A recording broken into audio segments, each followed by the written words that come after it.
Now, here's something to wrap your mind around. Your brain is the most complex structure of all the known structures in the entire universe. Your brain makes meaning for everything in your life. To love and to think, to plan and to build, to play and remember. Everything happens as the result of the connections and the orchestra in your brain. You see, your brain weighs approximately 1.3 kilos, about the same as a MacBook Air. And your brain is composed of carbohydrates and proteins and salts. It's also made up of water, a good percentage of fat, and glial and neuron cells. And your brain has billions of each. And all of these cells, all of this works in perfect harmony. Your experiences then in this organ, this energy-saving organ, really do transform you. It transforms your brain. If, for example, in the past, a certain event has triggered a certain emotion, this gets locked into your brain because one of the principles of neuroscience is emotions make memories. So this anchoring of an emotion, this correlation of an emotion to a certain event will actually transform you and dictate what a future decision may be. So it's simple. It is an emotional response, and the emotional brain gets the first vote. So let's say, for example, that you dislike public speaking. You tolerate it. Or let's say, for example, you hate it. That public speaking generates stress, it's frustrating, it makes you feel anxious, and if you could choose, you would probably prefer to avoid it altogether. Now, if I were to say to that person who really dislikes and find this stressful event really unbearable, that he or she would have an opportunity to speak at Wednesday afternoon of next week, automatically you would get an emotional reaction in the brain. So any event that we are faced with promotes a reaction in the brain, which is a neurochemical. And chemicals in the brain are really going to determine whether it's going to be a positive reaction or a negative reaction, because we like to believe that we are, as human beings, objective and unbiased and rational people, yet we are not. The objective, rational, unbiased person has not been born on planet Earth. In exchange, this connection, this anchor of the emotion to an event will in great part dictate what you will do the next time that event comes around. So for example, if this person has to speak in public and that event, that trigger has indicated that it's a stress to you or an anxious, something that you prefer to avoid, is painful in a sense, effectively your brain is reacting in 1/4 of a second with a neurochemical, a neurotransmitter, which is adrenaline and cortisol. And basically, adrenaline and cortisol is stress. However, other people may say, well, I quite enjoy public speaking. I love it. I love the challenge. It gives me a rush. They may have the adrenaline, but what they will not have is this combination which is stressful, which makes them anxious. They will have a different release, perhaps maybe a little even bit of dopamine. So your brain actually reacts, and your decisions are in great part anchored and based on your emotions.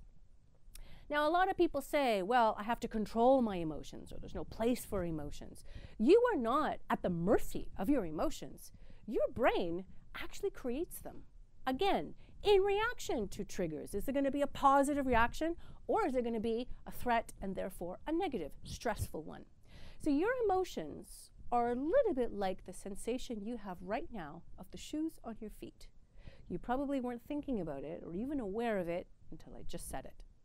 So your emotions are dictating everything that we do, and we're usually not aware of it until, for example, we may have a really high stakes, high stressful situation, like a really heated disagreement or a performance review, or maybe speaking in public.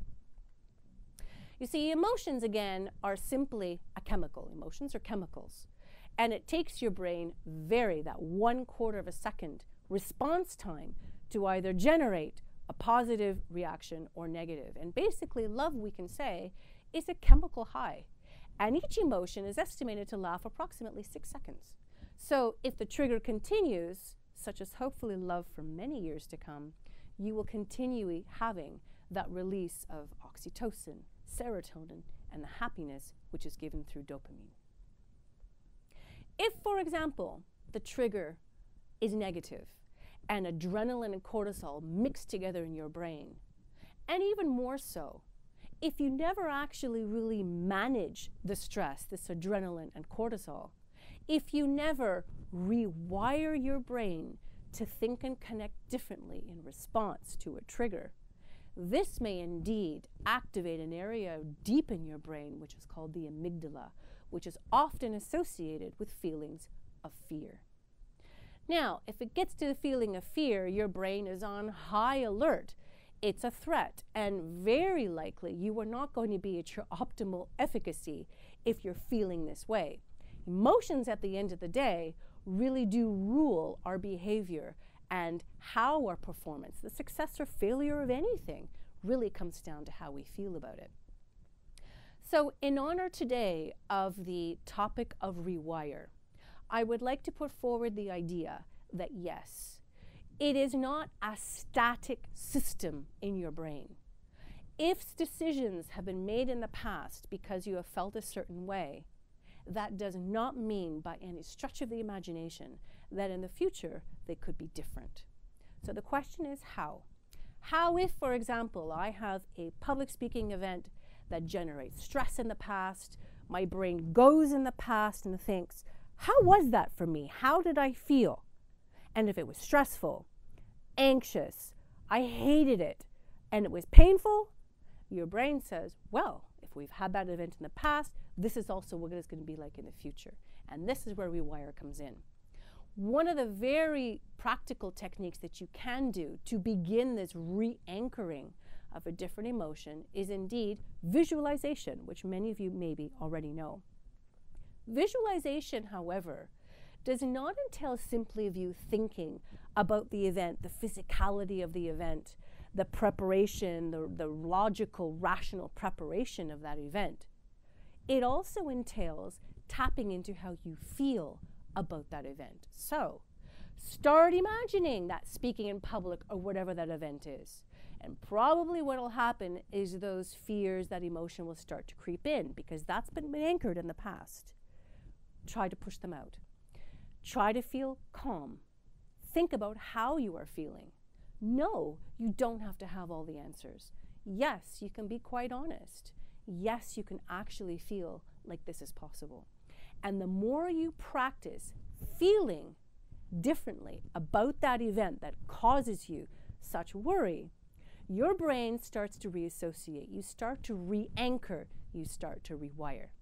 So the day that that actually comes to pass and you are in that room and you have to present, your brain will go back in time and says, well, have we done this before? And all of a sudden, that rewire becomes the new benchmark. And guess what?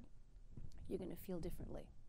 That adrenaline and the cortisol will be diminished, maybe not completely, but you're going to feel differently. And guess what? That becomes the new benchmark for the 3rd time, the 4th time, the 15th time. And you may even learn to actually enjoy it. So at the end of the day, these being our brains and our emotional lives, which are so perhaps misunderstood, we are all very, very powerful when it comes to decision makings in what comes to pass. We are not anchored and doomed to always feel like we always felt about things in the past. So if we always do what we always did, you will always feel how you always felt. And this is where the power of rewire comes. At the end of the day, every single success and all joy is a question of belief. You are who you think you are. Thank you.